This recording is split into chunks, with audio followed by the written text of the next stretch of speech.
Hello and welcome back to All Jacked Up Sports. I'm your host, Jackson James, and in today's video, I'm doing my very first mock draft here on the channel. It is currently April 25th, 25th, and in today's video, get to the point, bruh. I'm doing my mock draft 4-ish days before the mock draft, before the actual draft. Let me get it together. Let's hop into it. Let's stop wasting time. Alright. So, with the first pick, Trevor Lawrence. No doubt, Jags go Trevor Lawrence with this pick, without a doubt in my mind. Same thing with the Jets. They're going Zach Wilson. And now this one's 50-50. Mac Jones, Justin Fields. There's no way they traded up to number 3 to get Mac Jones. They could have gotten him where they were. I'm staying. They go Justin Fields. Now, Atlanta, they could use Kyle Pitts, or they go the QB route if they think Matt Ryan is aging. Who knows what their whole discussion is there. I think Kyle Pitts is the safe and right pick because Matt Ryan definitely has some left in the tank and definitely can make him a playoff caliber team, especially under Arthur Smith. And I think Arthur Smith, the new head coach, wants a tight end. Meanwhile, their GM wants a new QB, but I think they go Kyle Pitts. The Bengals, do they go Jamar Chase or do they go Penei Sewell? I think that's the 50-50 there. They could go Rashawn Slater, if they like their Big 12 guys, or Big 10 guys, sorry.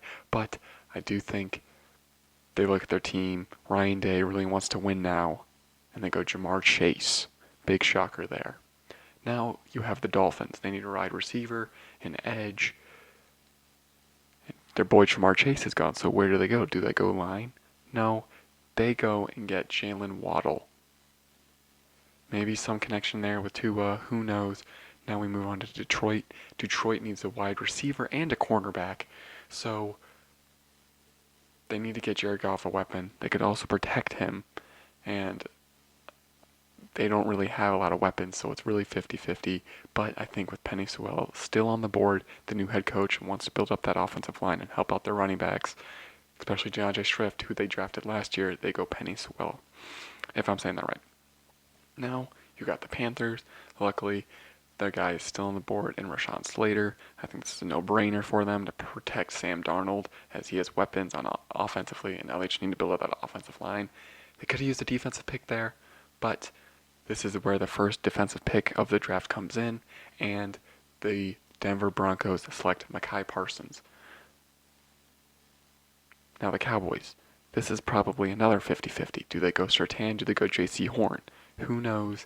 They could go, I think it's the safer pick to go with Surtain, but the higher payoff to go with Horn.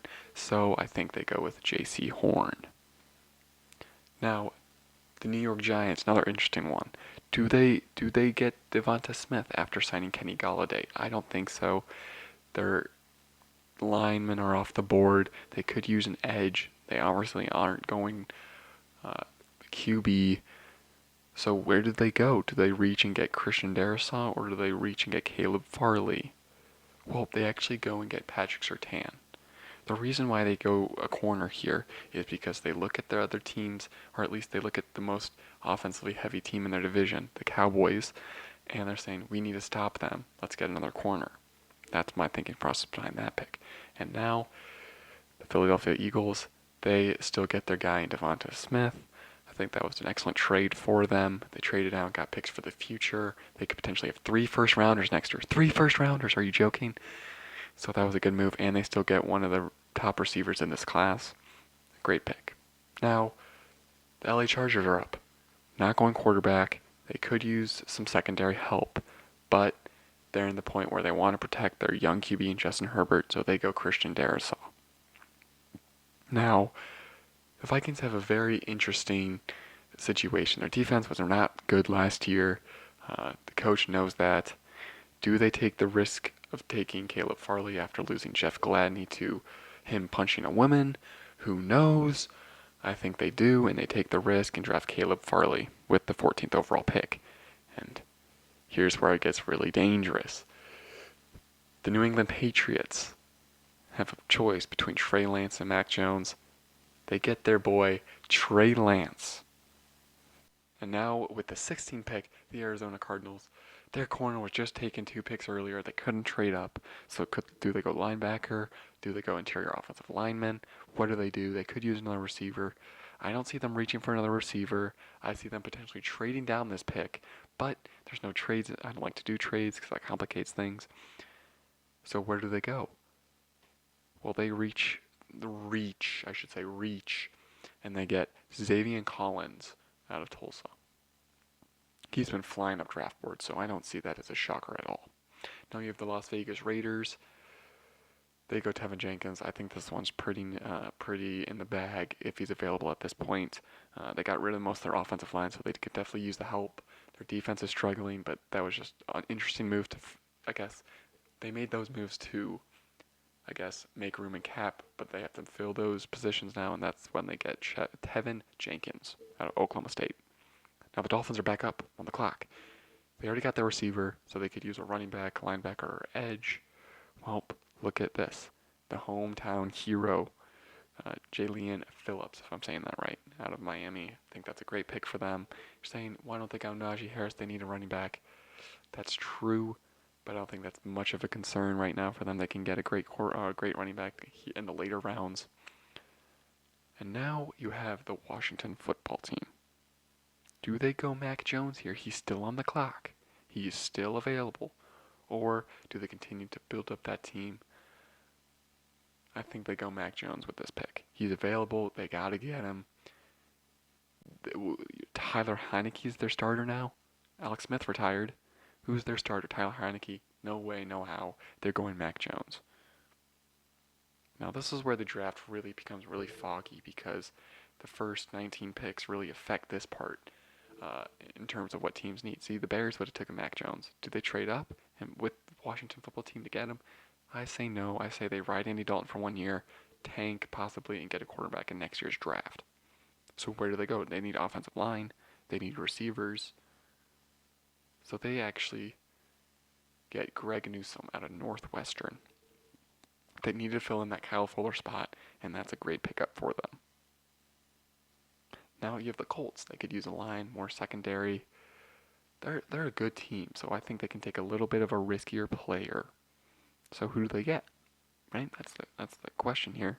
They need somebody. Who do they get? And I'm looking here on this draft board, and I don't really see anybody I love going to that team. No corners. They got offensive tackle. You know what? Yeah, sure. They reach for Alex Leatherwood. They can reach. They're a good team right now, and they should be able to win a playoff game next year. Or no, because Carson Wentz is trash. He tightens up. Same situation, except they need a receiver, and the best available receiver left on the clock is Rashad Bateman out of Minnesota. Easy pick for them. Now you have the Jets. They got their boy in Zach Wilson. They need defensive help. They just need help. They're a bad team, right? So I think they potentially take the best player available, but they don't need an interior defensive lineman. So they actually go Jeremiah Owusu-Koramoah. Now, here's another interesting pick for the Pittsburgh Steelers. Do they go running back? They didn't sign anybody, so I'm going Najee Harris out of Alabama. And now here's another interesting pick. Jacksonville Jaguars. Do they go offensive line? Do they want to pick Trevor Lawrence, or are they going to protect Trevor Lawrence? Do they want to get him weapons? They need weapons, right? And so the best available receiver is Elijah Moore, and that's where they go with that pick. That could be seen as a bad pick by them, but that's something the Jets would do, so we'll let it slide. And now we have the Cleveland Browns with their first pick of the draft, and I think that they go. Well, they just signed Jadeveon Clowney, so I don't think they're going to go an edge. So they are actually going to get Trevon Moehrig. And they're saying they just signed Johnson III or whatever from the Rams. Yes, but if they can get a rookie center and potentially move off that guy in a year or something, if Moehrig turns out, that would be a great move for them. And plus they can put him at strong safety or free safety if they need those positions. Need to fill any of those positions. Now you have the Baltimore Ravens. Recently made a trade with the Kansas City Chiefs. Traded Orlando Brown Sr., I think. Could be wrong on that. So they lost a tackle. and they need a tackle right here, right? So where do they go? Not really any tackles right now. That it would have to be a reach, so they potentially go an edge, and they go quiddy pay. Now we have the New Orleans Saints. Drew Brees retired, cap hell. Where do they go? They need secondary and they need wide receivers. Not any wide receivers available except for this diamond in the rough in Kadarius Toney out of Florida. Love this pick. And this is where my research starts to lack. I don't care. I like big names here in the end of the draft. You have the Green Bay Packers back up, and they see Elijah Vera Tucker there, who fell right into their lap. It says interior offensive lineman, but I think they can move him out to tackle, so that's who they pick.